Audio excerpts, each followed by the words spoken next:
اعوذ بالله من الشیطان الرجیم. بسم الله الرحمن الرحیم. الحمد لله والصلاة والسلام علی اشرف الانبیاء والمرسلین. درس عقیده را از کتاب فقه اکبر امام ابو حنیفه دوام می‌دهیم. موضوع امروزه معجزات و کرامات حق هستند. امام ابو حنیفه رحمه الله میگویند: والآيات ثابتة للأنبياء والكرامات للأولياء حق، وأما التي تكون لأعدائه مثل إبليس وفرعون والدجال مما روي في الأخبار أنه كان ويكون لهم فلا نسميها آيات ولا كرامات، ولكن نسميها قضاء حاجات لهم، وذلك لأن الله يقضي حاجات أعدائه استدراجا وعقوبة لهم فيغترون به ويزدادون عصيانا وكفرا، وذلك كله جائز وممكن. یعنی معجزات پیامبران علیهم السلام و کرامات اولیاء و دوستان خدا حق هستند، اما آنچه برای دشمنان خدا پیش می آید مانند ابلیس و فرعون و دجال، چنان که در روایات آمده، چی در گذشته برای آنان اتفاق افتاده یا در آینده اتفاق خواهد افتاد، نه معجزه نامیده می شوند و نه کرامات، بلکه می گوییم حاجات آنان برآورده می شود، زیرا خداوند متعال حاجت و نیازهای دشمنانش را نیز برآورده می سازد، لیکن برای استدراج و عقوبت آنان که در نتیجه بیشتر مغرور می شوند و کفر و سرکشی اشان بیشتر می شود. تمام این موردها ممکن است.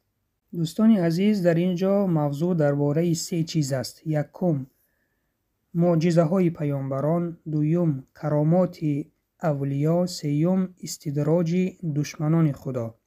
اکنون بیایید هر سه این را میبینیم. یکم، معجزه چیست؟ کارهای غیر عادتی که از پیامبران به وقوع می آید آن را معجزه میگویند. مثال عصای حضرت موسی علیه السلام به مار تبدیل گشت. به اشاره پیامبر صلی الله علیه و سلم ماه به 2 قسم جدا شد. دوم کرامات. کرامات چیست؟ کرامات آن کارهای غیر عادتی را که از اولیا صادر می گردد آن را کرامات می گویند. مثال حضرت عمر رضی الله عنه در مدینه ایستاده در خطبه گفتند: یا ساری الجبل، یعنی ای ساری به طرف کوه نظر کن. و در آن وقت لشکر مسلمانان با لشکر فارس می جنگید. ناوابسته از دور بودن مسافه بین مدینه و فارس، آن سرلشکر مسلمان این سخن عمر رضی الله عنه را شنید و این چنین از دیگر صحابگان و علما نیز چنین کرامات صادر شده بود. و سیوم استدراج. استدراج چیست؟ استدراج این کارهای غیر عادتی را که از دشمنان الله صادر می شوند. مثال آن کارهای غیر عادی که از فرعون صادر می شد و این چنین آن کارهای غیر عادی که از دجال، وقتی که دجال بر روی زمین می آید، از او صادر می شود. علما می گویند که دجال امر می کند که زمین سبز شود، زمین سبز می شود. امر می کند که زمین حاصل نده، زمین حاصل نمی دهد. این همه‌اش با خواست خدا می شود. خداوند حاجتهای آنها را نیز می برآورد. در نتیجه بیشتر مغرور می شوند و کفر و سرکشیشان بیشتر می شود. تمام این موردها ممکن است و این با خواست خداوند می شود.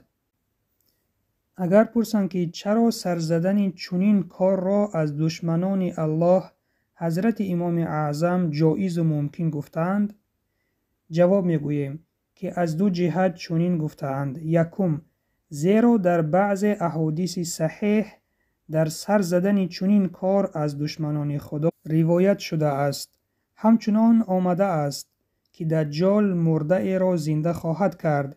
دوم، حکمت سر زدن چنین کار از کافر در آن می باشد که باعث علنگه گرفتن کفر و عصیانش می گردد که آن سبب افزایش بدبختیش می باشد، چنان آن کارهای غیر عادتی که خداوند به فرعون داده بود و این چنین به دیگر دشمنانش داده بود. دوستان عزیز، خلاصه درس این است: کارهای غیر عادتی به سه تقسیم می شوند. آن کارهای غیر عادتی که از پیامبران صادر شده اند آنها را معجزه می گویند و آن کارهای غیر عادتی که از اولیا و دوستان خداوند صادر شده اند آنها را کرامات می گویند و آن کارهای غیر عادتی که از دشمنان الله صادر شده اند آنها را استدراج می گویند. همه اینها با خواست خدا به وجود می آید.